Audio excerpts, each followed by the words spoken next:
Taigi trumpai pristatau programą ODK Collect, kuri skirta įvairiams duomenims surinkti.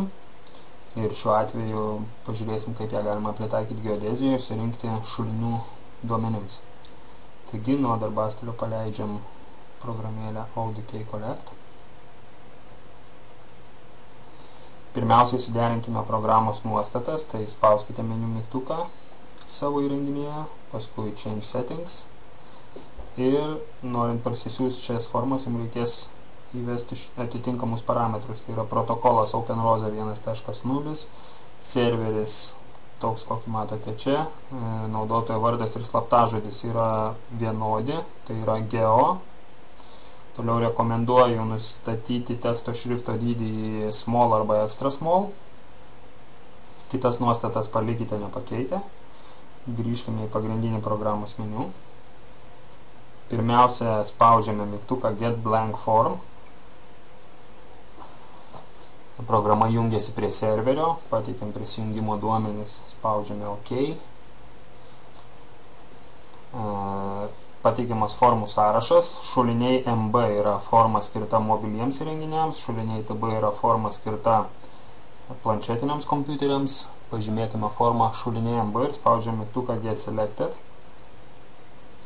Forma yra parsiunčiama, taip pat ir 46 paveikslėliai, kurie praktiškai visi yra šulinio pjūviai, horizontalūs, vertikalūs, dangčio padėties ir taip toliau. Manau, kad naudojant šią programą ir vienokią ar kitokią formą galima sumažinti kamerinių darbų kiekį kokią 70%, nes iš surinktų duomenų galima automatiškai generuoti šulinių išrašus ir šulinių korteles.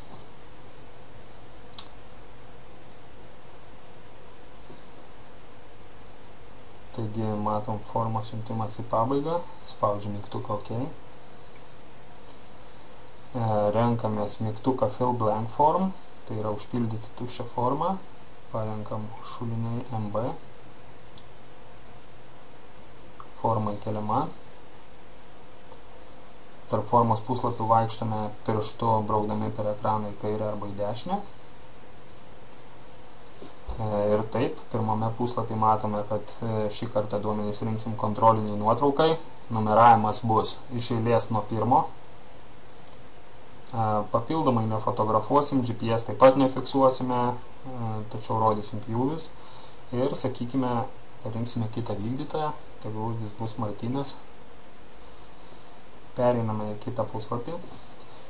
Čia matome, kad galime nurodyti komunikaciją atskirai kiekvienam šuliniui arba tiesiog parinkti bendrą visam objektui. Tai šiuo atveju parinkime, kad prie kiekvieno šulinio komunikaciją nurodysim.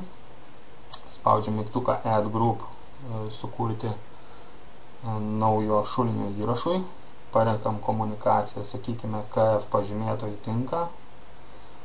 Toliau numatytas tipinis šulinys taip pat tinka, metalinis dangtis 650, dugnas betoninis 1000. Parenkam dangčio vietą. Parenkam vertikalaus pjūvio tipą. Toliau renkamės iš latako pavyzdžių. Tai sakykime, šiuo atveju šuliniai bus tik tai 2 vamzdžiai. Parenkam vieną iš paveikslėlių, tačiau pirmas ir antras vamzdžiai turėtų būti sukeisti vietomis.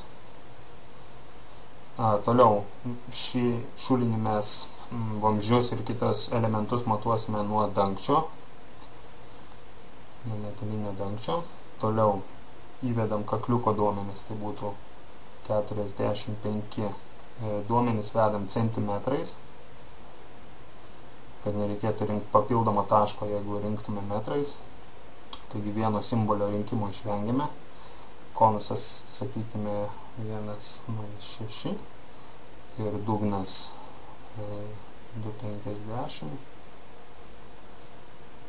Lipinių kiekis 6. Taip pat šitam lange dar yra galimybė pasirinkti, nuo kurio numerio bus numeruojamas pirmas vamzdis. Čia yra tuo atveju, jeigu šuliniai iš viso yra, sakykime, tik tai vienas vamzdis arba pirmas vamzdis yra išeinantis. Dabar sukūrime vamzdžio duomenų grupę, tai būtų pirmo vamzdžio duomenų grupė, kaip matote, šulinio numeris ir vamzdžio numeris matomi formos viršuje. Galime įvesti vamzdžio apačią arba vamzdžio viršaus atskaitą, taigi tegul bus vamzdžio apačia 2, 4, atsiprašau, 2, 6, 6. Tai yra tipinis vamzdis plastmasė 160. Taip pat mes jokių vamzdžio pastabų neturim, vamzdis nėra sukykė, čia būtų variantas kortelės generavimo. Įveskime antro vamzdžio duomenis, tai sakykime jo vamzdžio apačia tokia pati kaip ir pirmojo, tipinis vamzdis 160. Baigiam antro vamzdžio duomenų įvedimą. Mūsų klausia, ar įtrauksime dar vieną grupę, spaudžiame, kad ne. Galime įvesti pastabas šuliniui, kurių šiuo atveju nėra. Ir pereiname prie antro šulinio duomenų. Sakykime, tai bus lietaus kanalizacija. Na, tegul tai būna netipinis šulinys. Tada galim pasirinkti dangtį. Arba šulinys gali būti iš viso be dangčio. Galim nurodyti, kad tai bus kitas šulinys, tai bus betoninis, tai bus metro dydžio netgi dangtis. Tai bus tipinis šulinys, sakykime, betoninis 1000, toliau vėlgi pasirenkam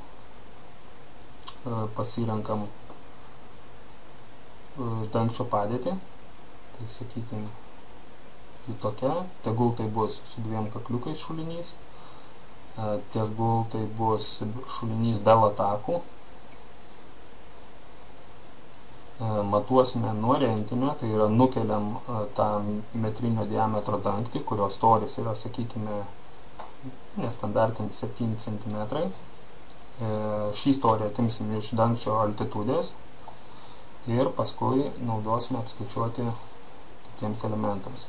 Taigi pirmas kakliukas tegul bus 60 cm, antras kakliukas, šis laukas rodomas automatiškai pagal parinktą vertikalų pjūvį, tegul bus 2 metrai,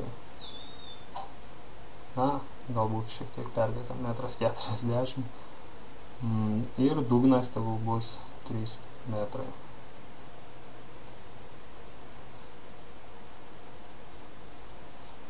Toliau įvedam lipinių kiekį 15.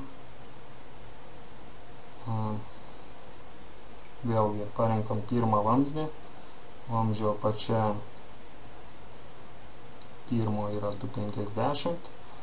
Tai yra tipinis 200 diametro vamzdis. Pastabų neturim. Pereinam prie antrojo vamzdžio duomenų. Tai bus 255. Vėlgi tipinis vamzdis 200. Taip pat noriu pastebėti, kad šiuo atveju aš vaizdą įrašinėju būtent mobiliam telefone, nes mano planšetinis kompiuteris neturi tinkamos USB jungties. Tačiau, ir kaip matote, turiu pastoviai slankioti vaizdą aukštyn žemyn, tačiau didesnėme ekrane visos šios parinktis yra taip sumodeliuotos, kad būtų matomos iš karto. Taigi pasiekiau, sakykime, savo objekto pabaigą. Duomenys apie visus šulinius yra įvesti, todėl spaudžiu mygtuką Do Not Add ir savo formą galiu išsaugoti. Tai būtų šuliniai MB1.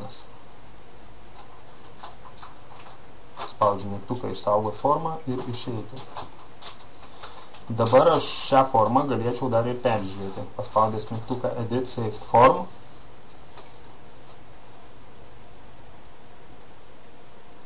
Aš patenku tiesiog į tokią lentelę, kur galiu peržiūrėti duomenis. Taip pat galiu išskleisti, matote, yra į grupę suskirstyta, šulinys 1, šulinys 2.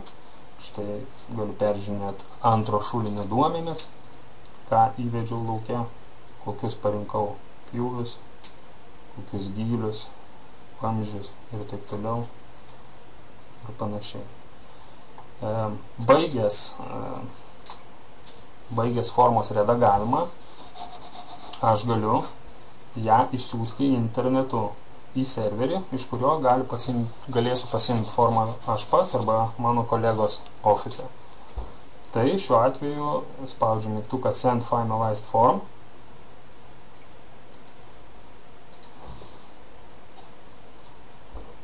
Parenku užpildytą formą ir spaudžiu mygtuką Send Selected ir mano forma keliauja į serverį. Gaunu pranešimą apie sėkmingą išsiuntimą. Formų sąrašas yra tuščias ir darbas su programa yra baigtas. Mano kolegos po 5 minučių gali spausdinti bylą su topografinės nuotraukos šulinių išrašais. Na, prie kontrolinės dar teks padirbėti, žinoma. Tai va, toks trumpas būtų ODK Collect programos pristatymas.